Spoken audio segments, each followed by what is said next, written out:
Hello, St. Paul's. I'm back from 2 weeks of rest and relaxation, and I'm very grateful for our parish leadership and staff who keep things running smoothly when I'm away. Special thanks to Kathleen Burgess and Donna Perdue for providing the last 2 weekly letters.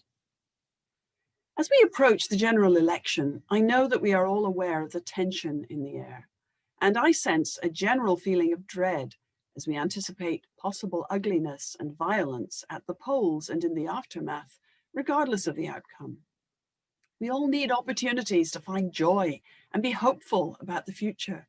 As Christians, we are people of hope, and we can depend on our loving God to always give us reason to hope for a brighter future. In that vein, I want to share with you some exciting coming attractions that we are working on at church. Of course, you already know about the high-rise construction project. That has now officially reached grade level, and there'll be a celebration to mark that milestone this Friday. Kathleen updated you a couple of weeks ago about the landscaping work that's about to transform the Queen's Courtyard.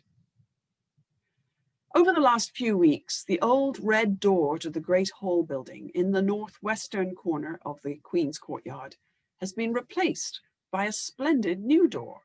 Thank you, Master Craftsman Del Cover, for this beautiful work. The old door was literally falling apart, and the lock no longer operated properly, so this was a necessary project. Here are pictures of the new door before and after it was painted in our traditional red.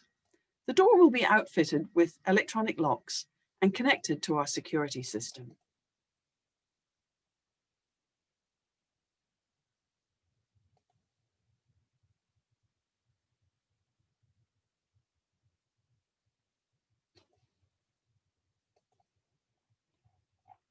Of course, once you put new paint on one part of a space, the rest of it starts to look shabby.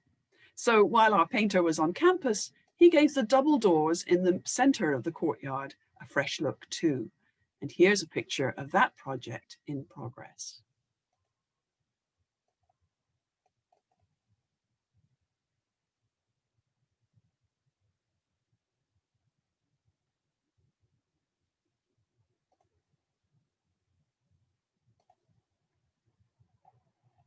As we go forward into 2021, we don't know exactly how the pandemic will continue to affect us, but we can be sure that the changes in church attendance, which have affected us for years and were already evident before the current crisis, will have accelerated.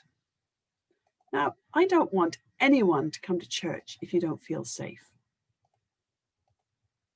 And our experience of this year is bound to have a lasting effect on our gathering habits and likely in the long term on church membership. We must position ourselves as skillfully as possible for an uncertain future, and both Chapter and I want to ensure that our beautiful buildings will continue to be useful to the community in any way possible.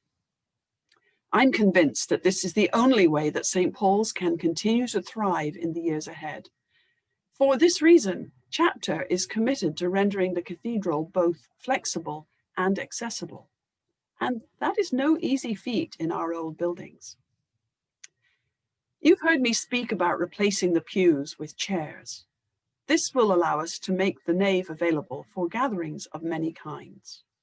We currently have 6 sample chairs in the nave available for you to look at and sit in by appointment with Bob Osley. Priorities for the chairs include comfort, elegance, and stackability. And here's a picture of the sample chairs that we have.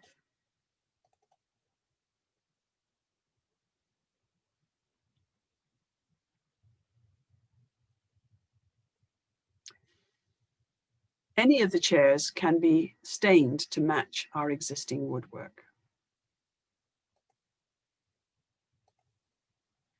And the one that you saw on the far left, which is a very popular model in British cathedrals, even the ancient Gothic cathedrals, will stack 40 high for storage and for portability. And here's an impression of the nave if, excuse me, if it were populated with that chair. And bear in mind that the frame doesn't have to be silver.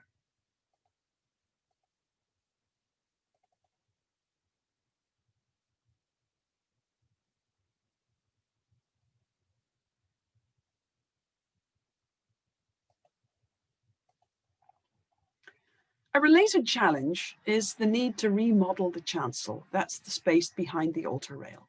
We need to provide wheelchair access to both chancel and chapel and eliminate as many steps as humanly possible.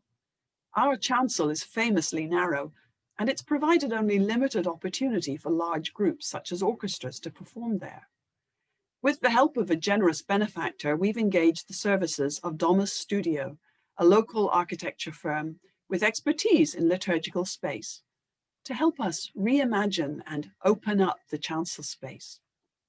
They've come up with some exciting possibilities, and a special task force is working on refining the initial ideas to give us maximum flexibility while maintaining the character of the space. Once we have something fairly solid, I will be sharing it with you.